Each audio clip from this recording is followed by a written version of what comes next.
Hey there. Imagine if just 6 minutes could completely transform the way you speak and how other people perceive you. Well, I've coached thousands of people and I realized that there's one thing that holds people back the most: the fear that something will go wrong. They worry. What if I get a tough question? What if I forgot what I wanted to say? What if someone interrupts me? Our brains trick us into believing that if something goes wrong, we'll be rejected by our tribe. But then, what do the best communicators do instead? They trust themselves to handle whatever comes up. When something unexpected happens, they're like, ooh, okay, this is fun. I've done this before. I can handle that. They embrace failure. After giving hundreds of workshops on communication skills, I realized that there are 3 strategies that help the most. First strategy, improvise by yourself. Improvising means giving a speech or telling a story on a random topic without any preparation. No script, no notes, just you having fun. Now, why does it matter? Because improv is that ultimate training ground to stay present, to be okay under pressure, but also to come up with more creative solutions on the spot. But I still remember when I started improvising, it felt a little bit clunky, like it felt so much work. I would take my phone, I would select a timer, I would then look for a random topic. Like, it was a lot of effort. But that's exactly why I created a free tool to help you improvise much more effectively with much more fun. Let me quickly show you. All right, in the browser, you can just type in speaking.games. On that website, you'll see a bunch of storytelling games, so a total of 6 of them. And what I suggest, just click on one of them. There you'll see you can select the time to prepare and the time to speak, so you can change a little bit how much time it takes. And then you can just select any random topic. Here, let's select a fun debate topic, and then start the training. Let's see what topic we have. Our topic is all floors should be made of bubble wrap. And so for the next minute, I'm gonna give a speech on that specific topic. So that's pretty much it. Go check it out. It's very intuitive, very easy, lots of fun, and has tons of games. Second strategy, join a supportive group. Practicing by yourself is great, but it has its limitation.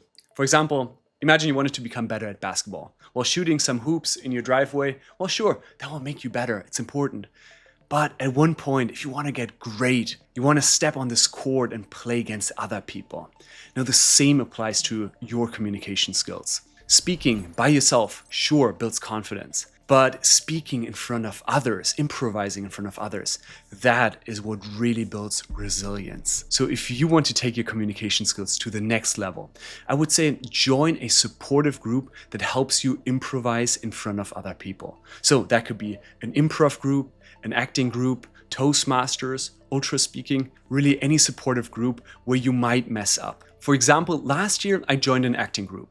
And I still remember on this one day, the teacher asked us to improvise a scene, but in gibberish. Now, gibberish is where you make up a language that doesn't actually exist. And I still remember everyone else, they were just crushing it, right? They were having these perfect languages that made so much sense. But when I spoke, I was so bad.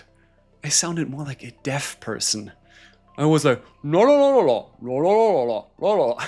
I was so bad, and I felt so stupid about it. I felt stupid, but I leaned in. And that ability to be okay with that awkwardness, this is what made me a much better communicator. So if you want to improve, find yourself a supportive group, in person or virtual, where you will improvise, and yes, where it is okay to mess up. Third strategy, constructive embarrassment. In May 2022, I was invited to give a TED Talk in the south of Netherlands. And so on that day, I took the train from Amsterdam to the south. And in the train, I thought, you know what? Let me get ready. And so I stood up and I said, excuse me, can I have your attention, please? Everyone looks at me like, what does he want? I said, I want to sing a song for you. You should know, I'm a terrible singer. I'm a really bad singer. I can't sing. But there, I started singing this random reggaeton song. For a full 3 minutes, I sing for this train. People look away. They think like, what is this? Why do you do this? It's terrible. Please stop. But I continue for full 3 minutes. After that, I sit down again, just continue my business. The same day, I walk on the TED stage, on the red circle. And you know what? I feel okay. I feel like, hey, I just sang in a freaking train. I can give this talk right now. Now, what I did on that day was a practice called constructive embarrassment. Constructive embarrassment is an exercise where you put yourself on purpose in an embarrassing situation. That can be anything. That could be you walk through the street and you ask the next stranger for a high five, or you go into the coffee shop around the corner and find yourself a cozy spot and lie down on the floor. Or what I did, you go, let's say, into a public space and you just start singing for the people. Really anything that feels a little bit awkward. Yes, it will be awkward. Yes, people might judge you. Yes, you might want to run away, but resist that urge. Really embrace it, own it. By facing those situations, you will build this innate trust that you can handle anything that happens. So the next time, let's say you speak in front of a group or you give a presentation, you'll be like, hey, I just sang in a subway. I think I can handle that. You'll be ready for anything that comes up. I just gave you 3 exercises to get started, but there are obviously many more. I'll include my 30 favorite challenges for constructive embarrassment in the description below. That's it.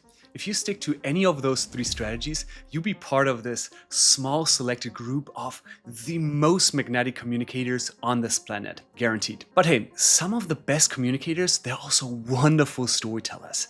If you want to get better at storytelling, you may want to check out this next video, in which I share how to be a better storyteller than 99% of the people. See you there.